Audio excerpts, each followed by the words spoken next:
Hello, BookTube. Who's up for a little mail on a hot, muggy Saturday? We have a pile of packages here. We'll go through them and see what we can find, see if anything is of interest. You should, of course, sing out in the comments if you see anything of interest. And also, something I don't mention often enough on this channel, in addition to being a super sexy BookTube influencer, I am also an editor for an online literary journal called Open Letters Review. We review books and new books. And if you want to try your hand at formal published book reviewing, you could start in worse places than Open Letters Review. Quite a few people who have started reviewing an Open Letters Review or its predecessor, Open Letters Monthly, have gone on to run reviews in many other venues. It's just worth a thought if you are interested. If one of these books, for instance, or any other book that you see in a mail haul interests you to review, feel free to sing out in the comments field or to email me. I leave my email on every video, and we'll get the ball rolling. But anyway, what have we got here first? Oh, great. Okay. This is a finished copy of something that we have seen already, I believe. This is due in early August, and it is by David Hoon Kim, and it's called Paris is a Party, Paris is a Ghost, with a surreal version of the Eiffel Tower there on the cover. It is certainly a rare feat for a young writer's first piece of published fiction to appear in The New Yorker.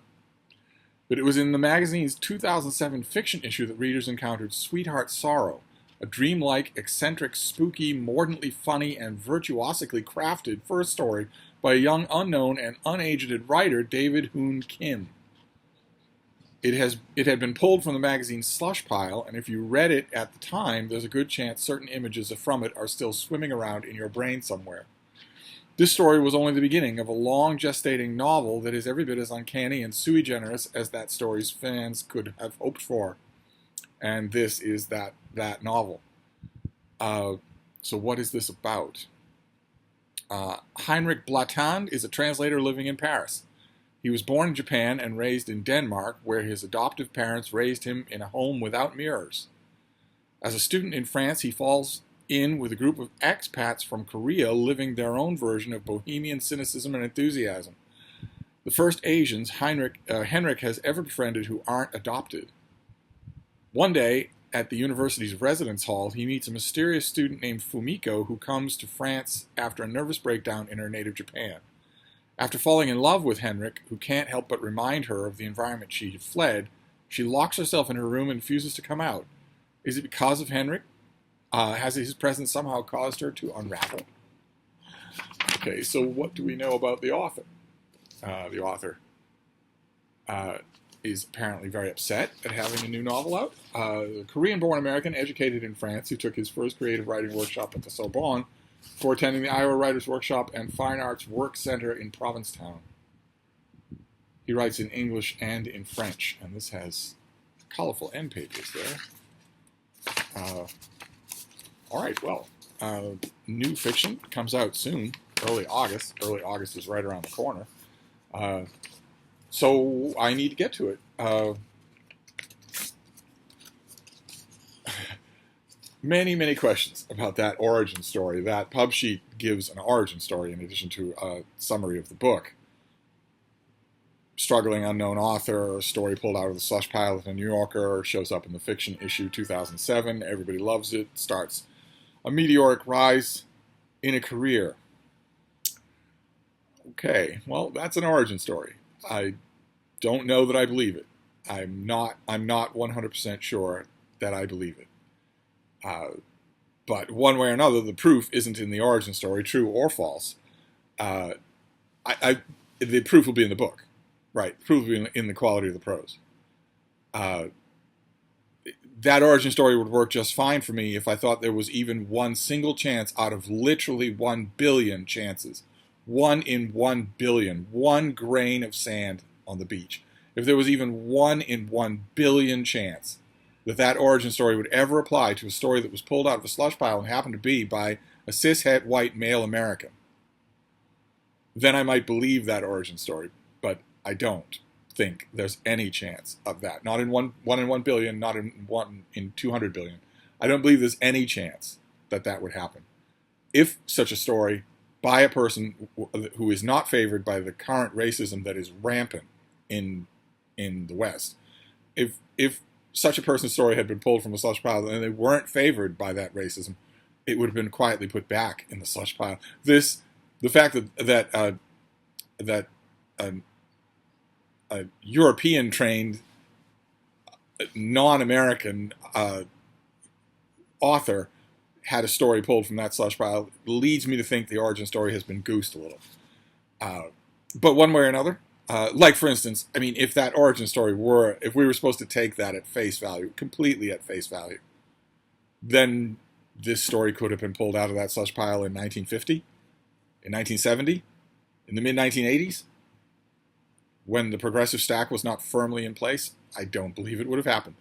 So the fact that it happens in 2021, when the progressive stack rules every part of all of society, it bugs me. But the book is everything. The book is the testing ground. So, and it's long since time that I read it. If I have an advanced copy, I haven't got to it yet. So I'll have to get to that right away. Then we have this next one. This next one feels odd. It feels like something that one of you might have sent me. It has that feel. It doesn't feel like it comes from a publisher. Oh, yes. Okay. This did come from one of you. One of you sent me an email and asked if I had two of these old Signet Regency romances that I think a daughter was getting rid of. And I didn't. By random chance, I didn't. So they're in perfect condition. Good Lord. So they were sent. First one is by Emma Lang. This is Exeter's Daughter. Look at that. These old style. There's the White Cliffs of Dover. And then the next one is by Gail Eastwood. It's The Captain's Dilemma.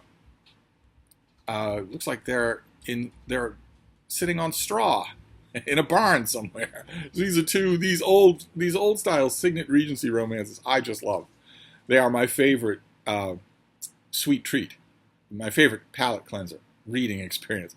And now I have two more to add to my collection. My goal, I have half of one bookcase in the other room is entirely Signet Regency romances. And my dream is always to have that whole bookcase be Signet Regency romances. The other half of it is just ordinary romances. But I'm never going to reach it because that would require me to have several hundred more of these things. But I'll take these two. Absolutely. That's fantastic. Then let's move on here. We don't have any boxes this time around and no Chromebooks. There will be no Chromebooks in this mail haul. So what is this next one? Also a finished copy. Oh, it's a novel. Okay.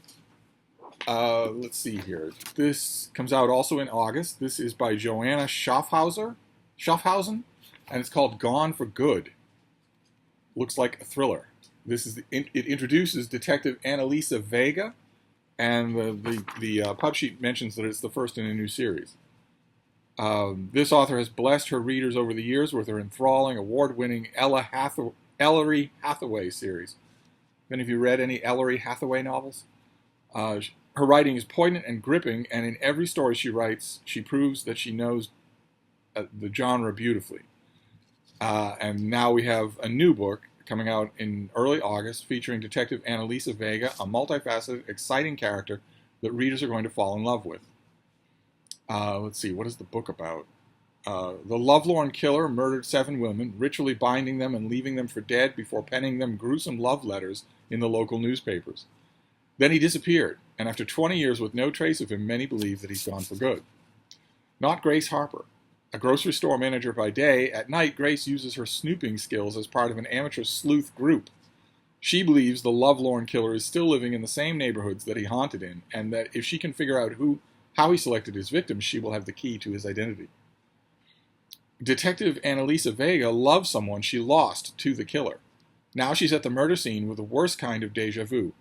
Grace Harper lies bound and dead on the floor, surrounded by clues to the biggest murder case that Chicago homicide has never solved. Annalisa has the chance to make it right and to heal her family, but first she has to figure out what Grace knew. How to see a killer who may be standing right in front of you. Okay, all right, fantastic. Even in the pub sheet, it departs from real life, since a detective who had lost a loved one to a serial killer would not be on the case if the serial killer were back in the picture. I know that flies in the face of every movie and TV show you've ever seen, but nevertheless. And it wouldn't be because necessarily their superiors would be thinking, if you come across a suspect that you think is the killer, you'll shoot them rather than arrest them. It's not that. It's that your emotional connection to the case might cloud your judgment. It might prevent you from actually solving the crime, from actually protecting other innocent people. So it would never really happen, but nonetheless, you learn to overlook stuff like that in serial killer thrillers like this, so I will. This next one is Mighty Skinny. Might not be a finished copy. Okay. Wow. So this also comes out in August. This is our third August thing. A huge amount of material here for a little book. I think this is going to be a paperback original. Yes, this is going to be a $15 paperback original. And this is Beirut 2020, Diary of the Collapse by Sharif Majdalani. And we have one floor of a house as seen from below and devastated by mortar fire. The reason that the pub sheet is so big is because they reprint the whole of the Kirkus Review and the whole of the Publishers Weekly Review, both of which are very favorable. But what have we got in terms of describing the book? August marks the one-year anniversary of the catastrophic Beirut port explosion on August 4th, 2020. Many videos on YouTube. It's unbelievable to look at. Just unbelievable. And this book is by prize-winning author of Moving the Palace, Sharif Majdalani, and it offers a devastating and necessary reflection on the historic eruption, presenting an eye-opening look at the crisis that preceded it and its aftermath. The author shares his perspective of the already strained circumstances in his home country in the months leading up to the detonation of 2,750 tons of ammonium nitrate in the port of Beirut, killing 200 people, injuring thousands, displacing hundreds of thousands more, and devastating the city and the country in countless respects. This brutal episode accelerated a marked descent. Okay, I hesitated because descent is spelled decent. A marked descent of a once burgeoning metropolis into chaos. Okay, well, I have seen all of the available films. I'm pretty sure that Beirut is holding back, that the security forces in Beirut are holding back some footage, but I've seen all the footage that's available on YouTube. And I kind of knew, I guess, watching that footage, that books like this would be coming to America. But this is the first one that I've read, or will read, so it won't be easy reading. But, okay, great. And then our final book here, also a finished copy. One of these big adhesive envelopes. Can't go in the trash on this size. They're as big as a toboggan. So you really have to sort of compartmentalize them. What have we got here? Oh, great. Fantastic. Okay.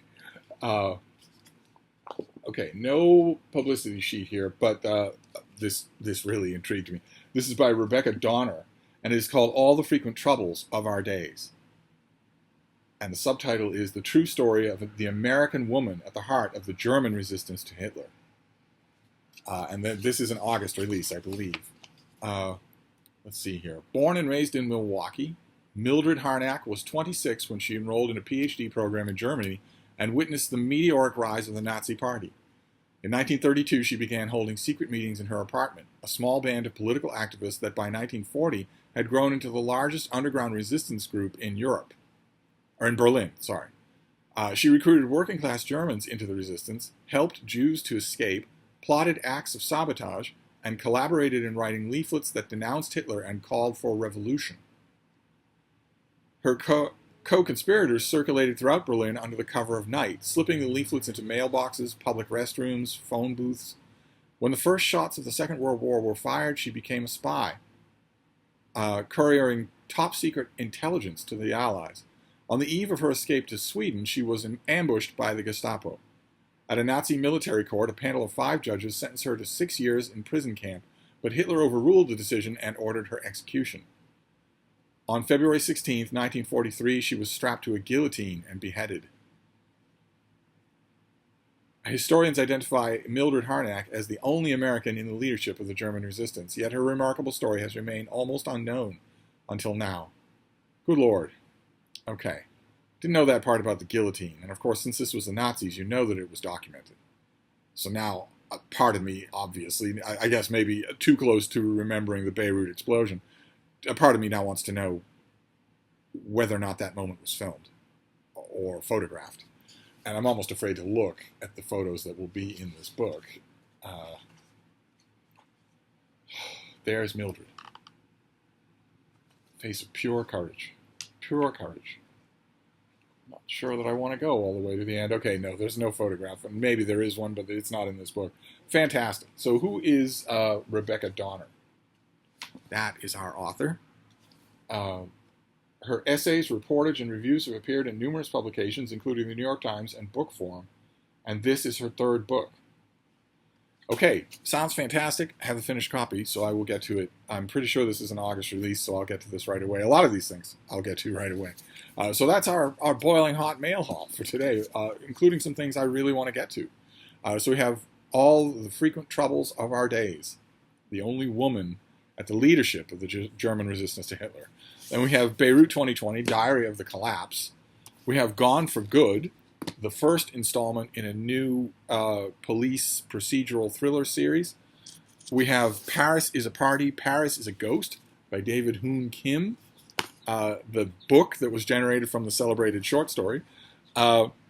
And two old Regency romances, Exeter's Daughter and The Captain's Dilemma. A gift from one of you. Many, many thanks. All of these things are ready to be read right away. Ordinarily in a mail haul, I get some things that, I can comfortably leave until later. Yesterday we got the new Ken Follett, Ken Follett returning to writing international thrillers. But it doesn't come out for months and months and months, so there's no reason for me to get to it right away. Whereas these things, every single thing in this pile calls to me in one way or another. Nothing louder than the Regency romances, but still. That's like I always say, my mail hauls often double as TBRs. So I will shift things around and get to some of these today. And in the meantime, I'm going to go and cool off, and I'm going to cool the bean off. But I will see you soon. Thank you, BookTube.